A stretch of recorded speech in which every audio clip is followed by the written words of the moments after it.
Je suis là, je pense, comme beaucoup de gens, pour revendiquer tout ce qu'on revendique depuis plusieurs années, plus de distribution, en tout cas une équité au niveau des distributions de l'argent public et plus de transparence de ce qui se passe et de ce qui est donné à l'État et à nos dirigeants qui se gardent bien de nous dire plein de choses. Je pense qu'effectivement il devrait prendre sa retraite maintenant.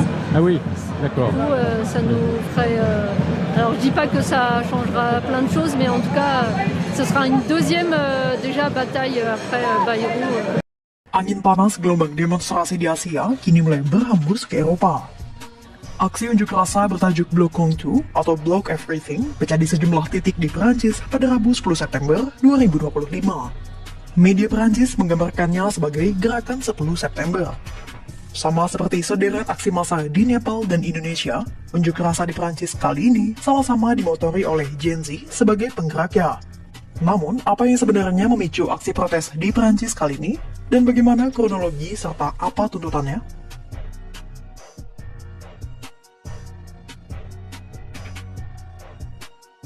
Aksi massa pada 10 September 2025 di Prancis dipicu oleh keputusan pemerintah untuk memangkas anggaran belanja publik sebesar 44 miliar euro. Kebijakan itu dikeluarkan oleh Perdana Menteri François Bayrou. Salah satu implementasi pemangkasan anggaran adalah dengan menghapuskan 2 hari libur nasional demi meningkatkan produktivitas. Bayrou memangkas anggaran karena Prancis menghadapi pembengkakan defisit akibat pengeluaran sosial dan subsidi energi, utamanya pasca krisis inflasi, pandemi, dan dampak perang Rusia-Ukraina. Berdasarkan laporan Eurostat yang dilaporkan oleh Deutsche Welle, Prancis adalah negara dengan defisit terbesar ketiga di Uni Eropa. Defisit Prancis mencapai 5,4 sampai 5,8%. Sementara Uni Eropa menargetkan tiap negara untuk menurunkan defisit anggaran menjadi 3%. Itulah mengapa Bayrou melakukan penghematan untuk mencapai target Uni Eropa. Langkah ini memicu perlawanan keras. Bayrou akhirnya digulingkan lewat mosi tidak percaya di parlemen.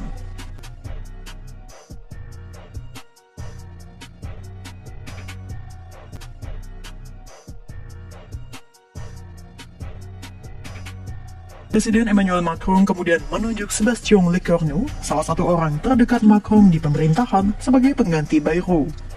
Tapi, kemarahan publik tidak hanya diarahkan pada pemangkasan anggaran semata. Ada akar masalah lain yang lebih mendalam.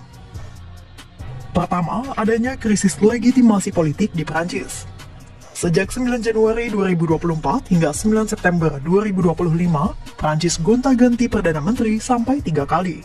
Gabriel Attal, Perdana Menteri Prancis yang dilantik pada 9 Januari 2024, hanya menjabat selama 240 hari. Kemudian, Michel Barnier yang mulai menjabat pada 9 September 2024 hanya sempat duduk di kursi Perdana Menteri selama 99 hari. Lalu, François Bayrou yang mulai memerintah sejak 5 September 2025 hanya berada di kantor Perdana Menteri selama 270 hari. Bayrou lalu digantikan oleh Lecornu. Artinya, dalam kurun waktu setahun lebih, ada 4 sosok yang bergantian duduk di kursi jabatan Perdana Menteri Prancis. Dan dari keempat sosok Perdana Menteri itu, semuanya berhaluan kanan sentris seperti Macron. Gabriel Attal dan Sébastien Lecornu berasal dari partai sayap kanan tengah bentukan Emmanuel Macron Renaissance. Sementara Michel Barnier dari partai Les Républicains berideologi liberal konservatif dari sayap kanan tengah. Dan Bayrou berasal dari partai Mouvement Démocrate yang berhaluan kanan tengah juga. CNN menyebut penunjukan Perdana Menteri yang berada di lingkaran Emmanuel Macron itu menumbuhkan ketidakpercayaan mendalam terhadap sistem politik. Rakyat merasa suara mereka tidak berpengaruh karena elit politik tetap keras kepala mempertahankan kekuasaan di lingkaran yang sama. Dan akar masalah kedua adalah kebuntuan dalam parlemen. Pada 2024, Macron melakukan keputusan politik dramatis dengan mengadakan pemilu dadakan. Pemilu dadakan itu dilakukan usai Partai Rally Nasional berhaluan kanan ekstrim menang besar dalam pemilu Juni 2024. Namun, pemilu dadakan itu justru melemahkan posisi blok sentris Macron, membuat sayap kanan ekstrim dan kiri ekstrim semakin menguat. Akibatnya, Prancis mengalami kebuntuan parlemen dan Majelis Nasional terbelah menjadi 3 blok dan tidak ada mayoritas. Blok kiri ekstrim, blok kanan ekstrim, dan sentris. Masalahnya, dengan parlemen yang terpecah-pecah, pemerintahan jadi lumpuh. karena tidak ada suara mayoritas yang bisa meloloskan rancangan undang-undang. Itulah mengapa Macron dan Perdana Menterinya menggunakan pasal 49.3 sebagai alternatif. Dalam pasal itu, RUU bisa lolos tanpa adanya pengambilan voting. Itulah yang memicu kemarahan oposisi dan biasanya diikuti mosi tidak percaya, membuat Perdana Menteri gampang dijatuhkan dan pemerintahan berumur pendek. Rakyat melihat negaranya seolah tak bisa diurus, sehingga protes jalanan pun jadi pilihan. Dan itulah yang disuruhkan oleh para demonstran Gen Z dalam aksi Block Everything atau gerakan 10 September ini. Lantas, seperti apa eskalasinya di jalanan?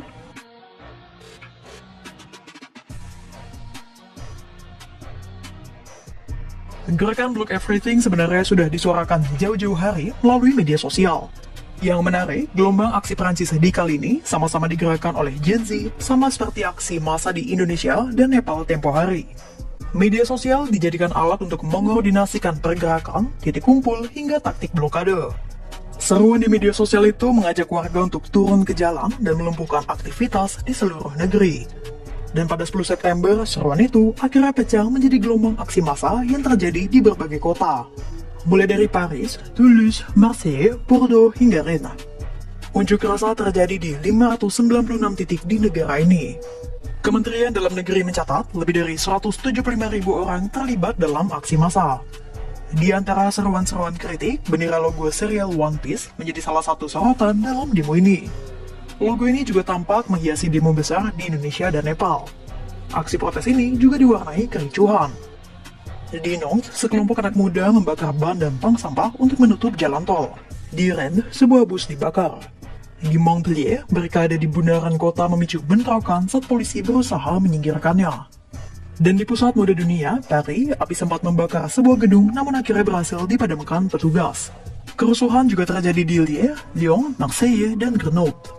Sekitar 80.000 personel polisi yang diterjunkan ke jalan, menembakkan gas air mata, peluru karet, hingga meriam anti-air untuk membubarkan massa. Aparat juga dilaporkan menangkap ratusan demonstran.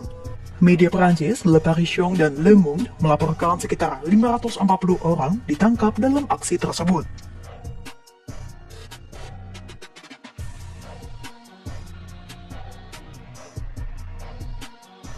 Para Gen Z Perancis yang turun ke jalan ini pun menuntut perubahan dalam pemerintahan negara ini. Meski Bayrou telah dilengsarkan, namun massa tetap menuntut kebijakannya dibatalkan. Selain itu, dalam aksinya, para demonstran juga menuntut mundurnya Macron. Perwakilan CGT atau Konfederasi Umum Buruh Prancis, Fred, menyebut aksi itu sejatinya bukanlah menyasar kabinet baru, melainkan Macron. Menurut Fred, masalahnya ada pada Macron yang keras kepala mempertahankan kekuasaan blok sentrisnya. Melansir The New York Times, pemimpin Partai Sosialis, Olivier Faure, juga menyatakan hal serupa. Disebutnya, tidak ada yang berbeda dengan pergantian Perdana Menteri dari Bayrou menjadi Le Cornu.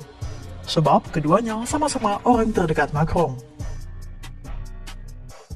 Gelombang demonstrasi Block Everything memperlihatkan bahwa krisis di Prancis bukan hanya soal pemangkasan anggaran, melainkan lebih dalam. Krisis legitimasi politik dan kebuntuan parlemen. Di satu sisi, pemerintah dipaksa memangkas belanja untuk menutup defisit yang membengkak.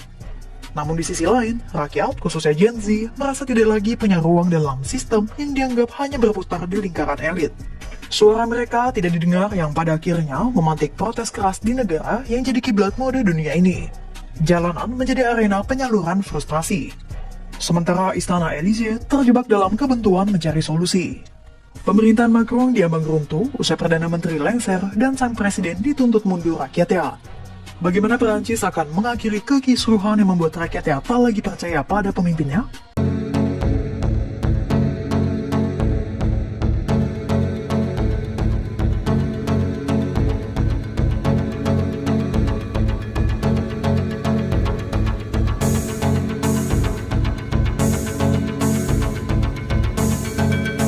Un gros ras-le-bol, il n'y a plus de gouvernement, ça ressemble à rien, il n'y a plus de démocratie, un gros ras-le-bol, on ne parle plus d'écologie, il n'y a plus de partage des richesses, un gros ras-le-bol. Il y a un problème de démocratie en France, hein. Je pense qu'il faut passer à la 6ème République, il faut arrêter les conneries. Il faut mieux partager les richesses.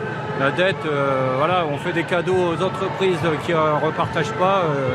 La dette, elle est bien pour ceux qui le disent. Hein. Moi, j'y crois pas trop à cette dette. Jangan lupa subscribe ya.